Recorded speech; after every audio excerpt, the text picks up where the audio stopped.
చాలా కలర్ఫుల్గా చాలా టేస్టీగా ఉంటే ములక్కాళ్ళతో చికెన్ కర్రీ చాలా టేస్టీగా చాలా బాగుంటుందండి. ఒకసారి మీరు కూడా ట్రై చేసి చూడండి.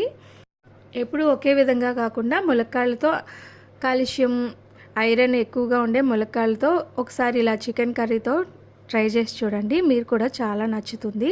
ముందుగా అయితే రెసిపీలోకి వెళ్ళిపోదాం. ముందుగా ఒక పాన్ పెట్టుకొని అందులో ఆయిల్ హీట్ చేసుకోవాలి. ఇప్పుడు నేను 5 వరకు ఆనియన్స్ని మీడియం సైజు ఆనియన్స్ని తీసుకున్నాను. 4 పచ్చిమిరపకాయలను తీసుకొని చిన్నగా కట్ చేసేసుకోవాలి. ఇవన్నీ కూడా ఆయిల్లో వేసేసుకొని గోల్డెన్ బ్రౌన్ వచ్చే వరకు కూడా మీడియం ఫ్లేమ్లో వేయించేసుకోవాలి. మూత పెట్టుకుంటూ మధ్య మధ్యలో కలుపుతూ వేయించేసుకోవాలి. ఇందులోనే నేను 1 స్పూన్ వరకు పసుపును వేస్తున్నాను.